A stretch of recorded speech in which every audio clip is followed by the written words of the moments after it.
welcome back to another episode of If You Give a Mouse a Meeple, a video series that teaches you how to play some of your favorite board games. My name's Aaron from the Board Game Brothers, and the game that we're going to go over today is Dominion. So, let's get right to it.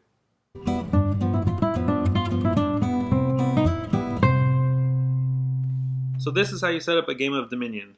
What you're going to have is your base cards, which is this top row of cards, and it's going to be all your treasure cards, which are copper, silver, and gold. Then you're going to have your victory cards, which are estate, duchy, and province. And then you're going to have curse cards. Depending on the number of players, they'll have different amounts in each of these piles for victory and curse cards. So for a 2-player game, you'll have only 8 cards, 8 copies of the 3 victory cards. In a 3 to 4-player game, you're going to have 12 copies.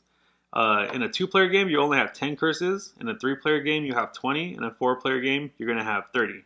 And this is your base cards. You're always going to have this in every single game. Now, for the rest of the supply, you have your kingdom cards, which are all the gray cards. The game comes with a separate deck of cards, which has 1 copy of each kingdom card in it. So what you're going to do is you're just going to shuffle up all these cards, and then you're going to flip over 10 of them. Whatever the card says, you're going to make a pile for each of these cards in the supply, and you get the cards from the game box. They have them all organized, and you just pick out the copy of the cards. But there's 26 different kingdom cards, and you're only going to choose 10 of them randomly. So the kingdom cards plus the base cards make up the supply, and so this is everything that people can buy during the game. And then you also have the trash pile. So the trash pile is where you put cards that get trashed or go out of play, but we'll explain that later. So you also give each player 7 of the copper cards. So you're going to have 7 of these copper cards, and then you're also going to have 3 estate cards, which make up 10 cards total. So you're going to take all 7 copper and 3 estates, and you're going to shuffle those up, place it next to you, and that's considered your deck. And then you're going to draw 5 cards, and that's going to be your starting hand of 5 cards during the game. So everybody does that. And as soon as everybody has their 5-card hand, then you're ready to start the game.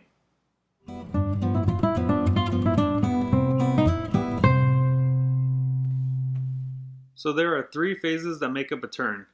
The first phase is the action phase. So in the action phase, you're allowed to take 1 action card from your hand and place it in front of you in the play area, and you just resolve its effect. Some effects can't be resolved all the way, but you just do as much as you can, and you're only allowed 1 action per turn. The next phase that you go through is the bind phase, which is where you take all the treasure cards from your hand and you place them in front of you in the play area, and they produce money depending on what type of treasure it is. So I have 4 coppers, so that gives me 4 money. So I could buy anything from the supply area that costs 4 or less. And the cost of all the cards are in the bottom left-hand corner of the cards. It tells you how much they cost. So I'm going to buy the silver, which costs 3 money. And when you buy a card, it goes to your discard pile instantly. Silver only costs 3, and I had 4 money, so I have 1 left over. But you're only allowed to buy 1 card a turn, so this leftover money is just going to be wasted for this turn. But that's okay. And then the last phase that you go through in a turn is the cleanup phase, where you take all your played action cards, all your played money, even the money that you did not use, and then every single card in your hand, such as extra action cards you couldn't use or victory cards, you take all of it and you put it into the discard pile. Then you draw 5 more cards, and that's your next hand. And then your turn ends, and then it goes to the next player. And when it comes back to you, this is now your new hand. If you ever need to draw cards from your deck, but you ran out, all you do is take your discard pile, shuffle it all up, and then draw however many cards you're supposed to have. So the cards that you can buy during your turn from the supply are treasure cards, which give you money, victory cards, which give you points, and kingdom cards, which are action cards that give you various effects. Some action cards will let you draw extra cards. Some action cards will give you an extra action, because normally you're only allowed to use 1 action per turn, but if an action card says +1 action, you can play 1 more action. And then some action cards also give you +1 buy or multiple buys during a turn.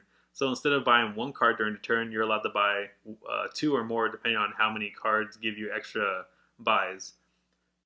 Some of the other types of action cards are action attack cards, and these cards let you affect your opponent's cards either in their hand or their deck in a negative way. Another type of action cards are action reaction cards, and these cards usually have an effect that you can do normally on your turn, but they also let you react during your opponent's turn when they play an action attack card against you. So the way these cards work are everything above the line you can do on your turn. Anything below the line activates in reaction to your opponent playing an action attack card. Some of the different terms that this game uses are gain. So if a card ever tells you to gain a card, that card that you're gaining goes to your discard pile. If a card ever tells you to trash a card, that card goes to the trash pile and it's just out of play for the rest of the game.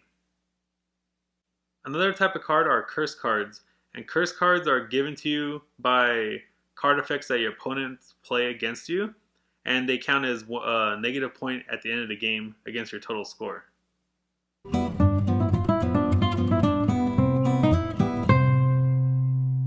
So there are two ways for the game to end. The first way is at the end of any turn, if the province cards are all gone, then the game ends.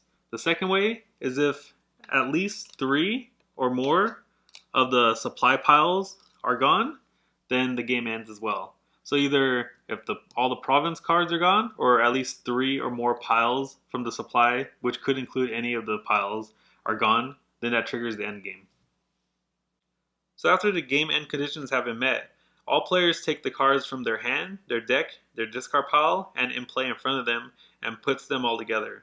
Then they go through and they add up all the victory points they have from their cards, remembering to add any negative victory points, and whoever has the most at the end wins.